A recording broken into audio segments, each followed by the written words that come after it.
It's Peaches here, and this is Peaches Pit Party, the podcast. A lot of puh sounds with that title. A replay of today's full show, which you can hear weekday afternoons live on K-Barrel 101. I hope you like what I have to say, and if not, well, then I'm sorry, not sorry. Enjoy. Kicking off the show right there with a super fun band, The Home Team, as my pick of the day today. That's on Bragg. Happy Monday, June 17th. It's post-Father's Day. Shout out to all the dads in the K-Barrel Rock Army. I posted a fun compilation of my dad on my Facebook page. My sister made this whole great compilation of him, just him being himself. If you want to see that, it's on my Facebook page at Brendan Peach. We are back at it again with another full week. It's Peach's Pit Party right here on K-Barrel 101. Don't you love it when doctor's appointments get in the way of not only work, but also what you eat? I have to get one of those, I have to do one of those stress tests for my heart tomorrow at 1 in the afternoon. So I have to sacrifice my lunch break to go take this test. And then the nurse on the phone at the time said, also, you can't eat anything from midnight tonight to Tuesday afternoon. Just in case is what she put. Just in case is what she said. So now I have to pig out today to last me till lunchtime tomorrow from what it seems like. I started these new meds, too, that when I picked them up over the weekend, the doctor who had to give me a consultation, which happens every time you start taking a new pill, they have to run down the directions with you or something like that. At the very tail end, the guy goes, hey, I'm glad that you're off that your last pill because that's an outdated medicine that nobody should take. It's like, what? Okay, thanks. I just took that specific pill twice a day over the course of the last 5 or 6 months. And now I'm being told it's outdated, shouldn't be taken by anyone. You know, if a manager was around to hear that, you know for a fact that dude was pulled aside, was told, hey, I just overheard your conversation with the customer, and you can't be spreading that information out there. Really? What's the matter with you? Anyways, enough of me chatting because I can hear those listeners screaming, get to the music, which I will. I'm sorry. If you want to get a hold of me, you can over at 208-535-1015. Peaches Pit Party on K-Barrel 101, Idaho's only rock station. I went to the cardiologist last week for a follow-up appointment, hence why I mentioned at the beginning of the show about switching meds. It's always funny when people ask me what I do for work, and I say, oh, I'm on the radio. Usually there's a couple of responses I know I'll get with that. And this doctor in particular did a whole thing, and I mean a whole thing. I didn't know we had a local celebrity in the building, which Victor and I argue about all the time. Like the oxymoron that is local celebrity is just awful to me. I don't really like it all that much. I mean, I get it, but local celebrity, like I said, it's an oxymoron. There's no need. It's just, hey, I'm on the radio. Cool.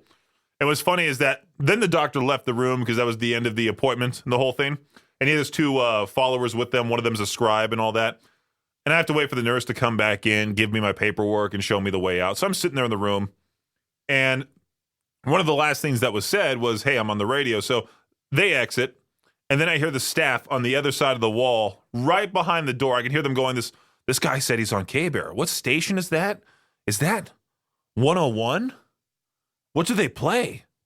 It reminds me when people stand right behind me and talk about, like, my height, for example. And I don't know if they think I can't hear them or they say it, like, meaning for me to hear them. I'll hear somebody go behind me. This guy's so tall. And then sometimes even people will stand right behind, like, they'll measure up to me behind me. For like, they'll sneakily do it. Like, you can do so with my attention. Like, it's no big deal. There was one time some short girl and her friend, one of them measured herself right behind me, and I accidentally elbowed her in the back of the head because I didn't know she was standing right behind me. I backed up, and I just hear a clunk. Ow! I definitely don't want to do that to anybody. When do collections get creepy? You know what I mean? How many things of a particular item or a particular theme can you have before you have too many and then your place starts to look like a museum? This is another one of those stories about a guy named Darren McQuaid out of England who has earned a Guinness World Record for his collection of 2,012 pieces of Ghostbusters memorabilia. Yeah, he does describe his house as a Ghostbusters museum. He even goes on to say, I seem to run out of space about once a year, but I always find room for more. Now, don't get me wrong. I love seeing people's collections, but this is so much stuff that if this guy is actively dating, this would need a warning. Like, hey, I have the world's largest Ghostbusters memorabilia collection. Do you still like me? I feel like most women would get up and run away, right? You might get that one that'd be like, oh, cool, I'd love to see it. And then be like, whoa, this guy spends a lot of money on Ghostbusters crap. This right here is your Shot Clock Sports Update. The Kansas City Chiefs, their Super Bowl rings look great as long as you don't mind the printing error on the inside. There's a list of the teams the Chiefs beat in their playoff seeds, but someone goofed, listed the Miami Dolphins as the 7th seed, but they were the 6th seed in the AFC. It's not likely the team will fix all the rings, which are adorned with 529 diamonds and 38 rubies, since the goof won't be seen when the ring is on a finger. That's about it. On Friday, the International Olympic Committee announced that it's creating the Olympic Esports Games, an international competition that will look a lot like the Summer and Winter Olympics, but will feature virtual sports and video games. That's neat. The first Olympic Esports Games could take place as early as next year and definitely no later than 2026, which is funny to me because there's a difference. There's a major difference between real athletes. I'm not going to say real athletes. Yeah, I would say real athletes. Real athletes and guys who are good at video games, right? If you get a guy like me standing next to Usain Bolt, there's a big obvious difference. Sure, you probably have a standout who's in shape, like Dr. Disrespect, for example, who's 6'8", buff and all that. The guy I wish I looked like, that sort of thing. But most of the time, gamers, well, they look like that guy on YouTube, Boogie2988. If you don't know what he looks like, then look him up.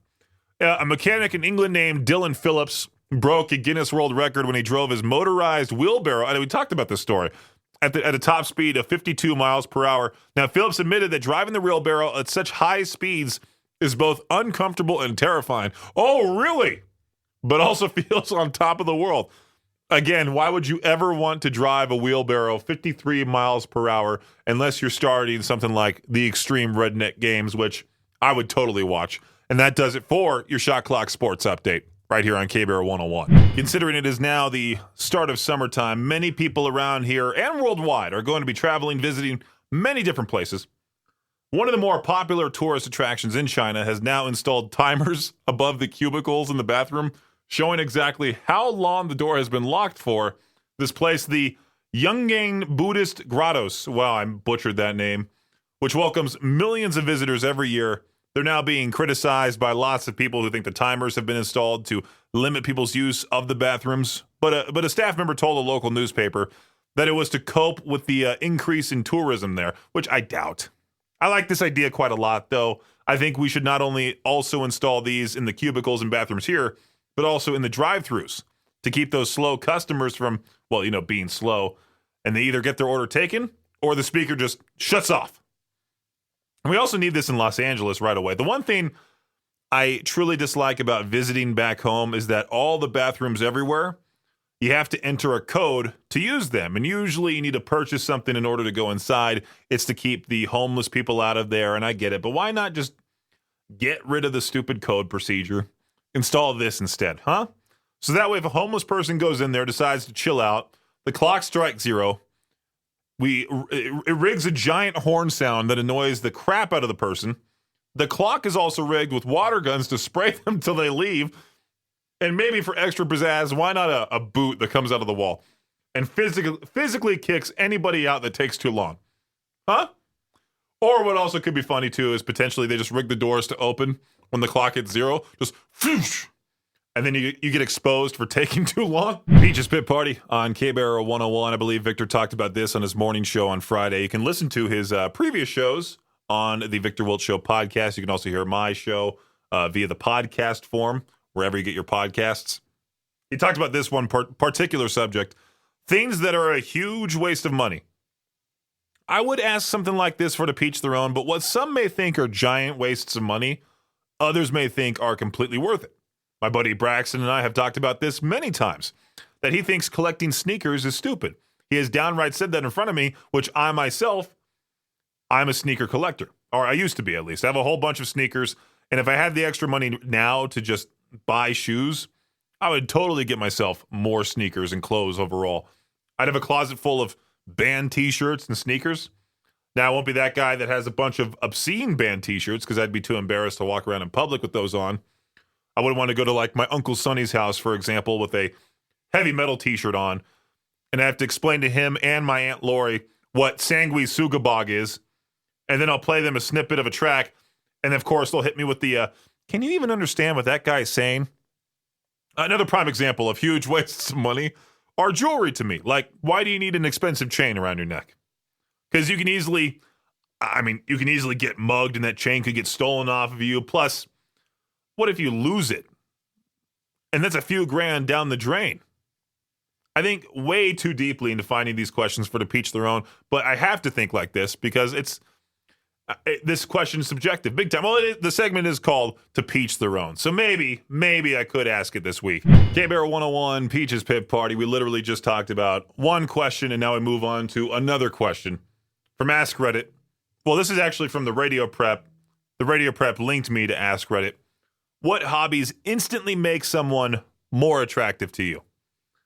This could make a great To Peach Their Own question. It could, but at the same time, some of these answers are not necessarily hobbies. I wouldn't consider cooking a hobby. It just does not know anything that has allowed them to pick up a considerable amount of knowledge on a subject. That's a great answer. Love that. Another person, for me, any hobby can make a man more attractive if he's enthusiastic about it. And she said, I once went on a date with a guy who does scuba diving, and he went on and on about the different types of tropical fish and other shallow water sea creatures. That's awesome.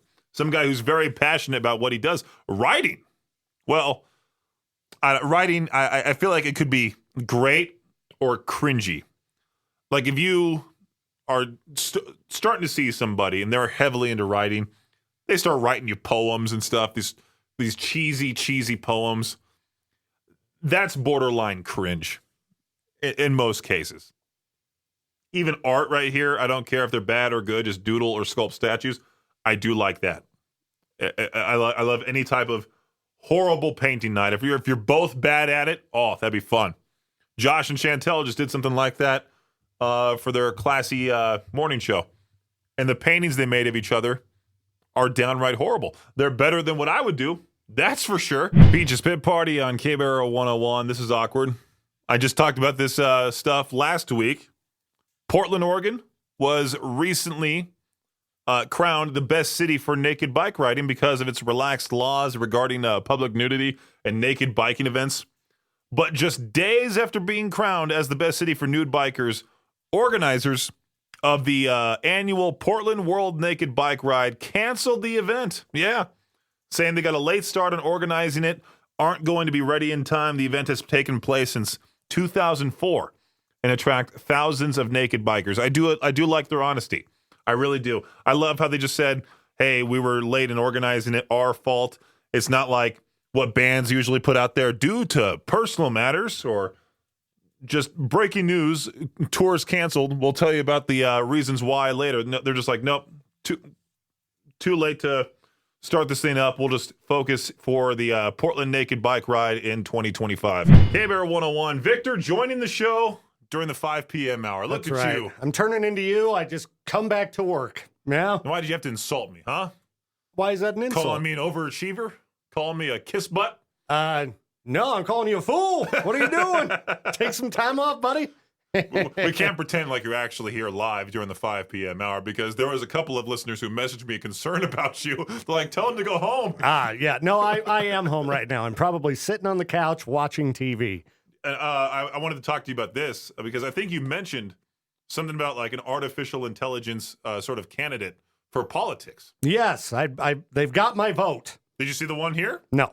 There's a candidate created by AI campaigning to become a member of parliament in England. All right. Well, I can't vote for that. When can we get some American politicians that are AI? I would just love to see that debate happen, which, by the way, there's the presidential debate happening June 27th. Supposedly. I'll believe it when I see it. How about we just have those two fight before the Jake Paul-Mike Tyson fight? Oh, dude, just see two grandpas, Yes. two slow old guys. It would be the worst fight ever. It would be funny. But yeah, I don't know. I hope the debate happens, but I don't think it will because they got all these rules in place, and I think that it would eliminate it. The chances of it being a circus. What rules are in place? Like you can't speak over one another. You can't. They'll have microphones that turn off. Because you remember the last one? It was, you know how I yell at you for barreling over the top of me? No one's worse than Trump at barreling over the top of people. So they had rules that they'd have, you're on a timer, and when you're about to run out of time, kind of like if you're a stand-up comic, they'll flash the light at you, give you 5 seconds, and then boom, they turn your mic off. Do you think Trump's going to go for that? No way.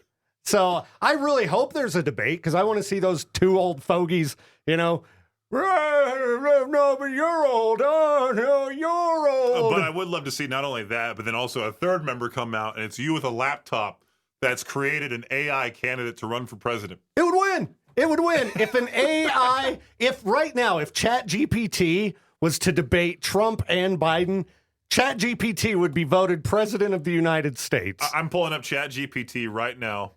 Guaranteed. Am I allowed to? Okay, no, I don't need to sign up. Actually, will Chat GPT give you an opinionated answer on political policies? I don't know if it will. What do you want me to give? So let me type in, what would you say in a presidential debate against Biden and Trump? Yeah, let's see what it would say. It's what I say, I'm sorry, I can't do this, Mom. It's loading. It's taking forever. This computer's been running a little bit slow, like those two.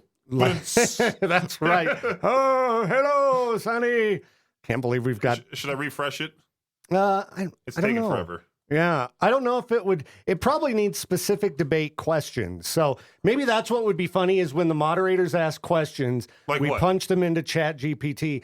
I don't know, because what do you think they're going to ask about? They'll probably ask about, inflation and, like, Chat GPT, what would you do to help reduce inflation for Americans? Yeah, what would you say if you were running for president? Yeah.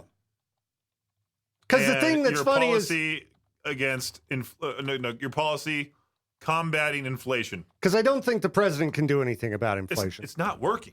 Well, that's because I think these are questions that can't be answered because people like to blame the president for these things, but no president could fix them. I saw a great Joe Rogan clip from a few days ago, which is rare nowadays to see a great Joe Rogan clip, but he was talking about Democrats and Republicans and how no matter who's in office, everybody is just mad and wants to try the next party the other time. And it goes back to the old Bill Hicks joke where he's like, I think the puppet on the left is to my liking. Oh, yeah, well, I think the puppet on the right is to my liking. Hey, there's one guy holding up both puppets. Shut up. Don't pay attention to that. Peach's Pit Party right here on K-Bear 101. I feel like this is a story only out of Australia. Residents of an Australian town, Bula, I believe that's how you say it, Bula, they cooked and ate a crocodile who terrorized them. It was 11.8 foot crocodile that it was devouring pets and chasing children. So the adults were like, yeah, that's enough of that. Decided to hunt them down, kill it, cook it, eat it. So really send a message to the other crocodiles. I mean, I go for this for sure. If you're one of those people that's had a family member affected by the bison at Yellowstone, they got gored by the bison at Yellowstone, why not show up to Yellowstone eating a bison burger, huh? Just chew it right in front of the others to really send that message through. And now this is today's What the Headline.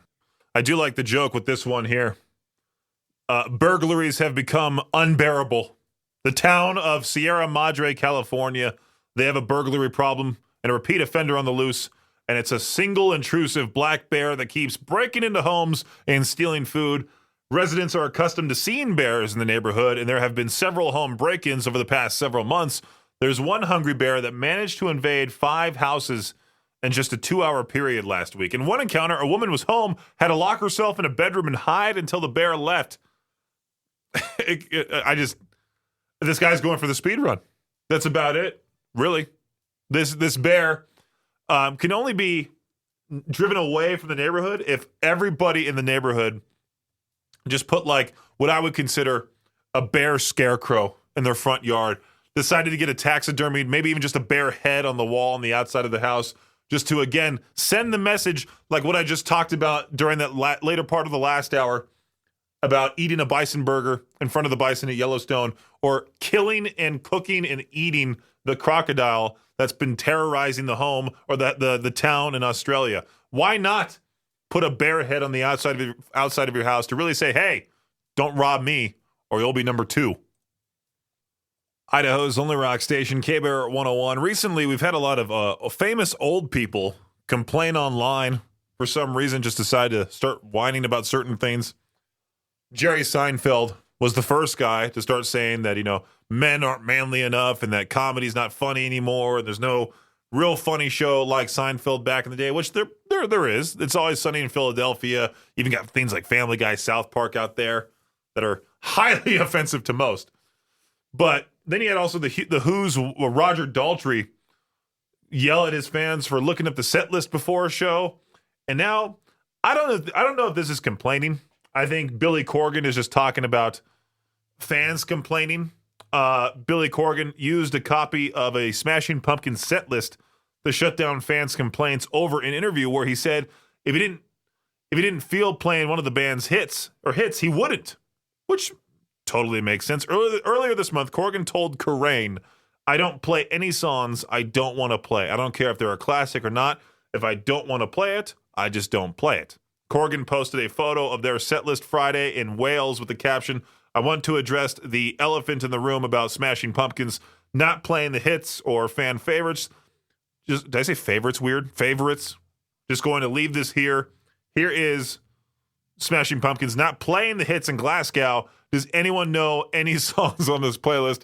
And that set list had 21 songs, with 8 of them being the band's biggest singles, like Today, Disarm, Bullet with Butterfly Wings, 1979, Tonight. Corgan also added that in future posts, he will show more of Smashing Pumpkins not playing hits or fan favorites as the tour goes on. That is 100% sarcasm. Of course the band's going to be playing all their hits. 100%. You kidding me? I mean, you get a band like Tool that'll say they're not going to play sober, but that's just one of their many songs, and it's whatever, Who cares? You'd much rather...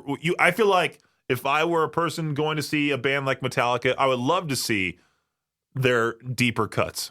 I would love to see Metallica perform anything off of Load or Reload rather than the usual, here's Enter Sandman, here's Master of Puppets. Like, sure, a couple of those are great, but do something new. I do like stories like this.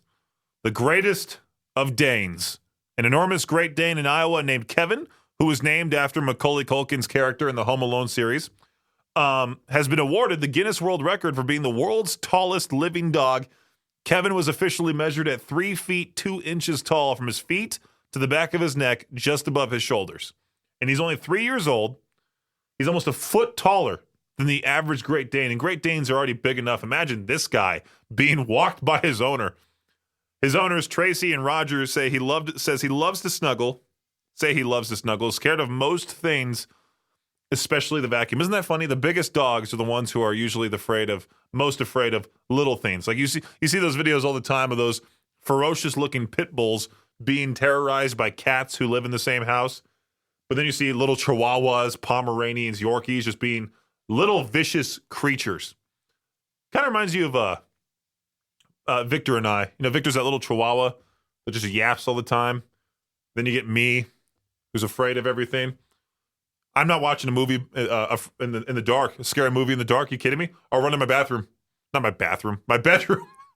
and hide under the comforter, then call my mom for comfort. It's now that time of the day where we get to Peach Their Own, where you get to answer my stupid question of the afternoon. And I posted this question over the weekend. I don't know what page I saw on Facebook posted, but I figured, why not? Why not find out what band never lets you down? Ever. My answer has to be AC/DC. But you know why? All their songs pretty much sound the same. And I love it. If it's not broken, don't fix it. Why would they want to come out with a ballad? Imagine Brian Johnson singing a ballad like that.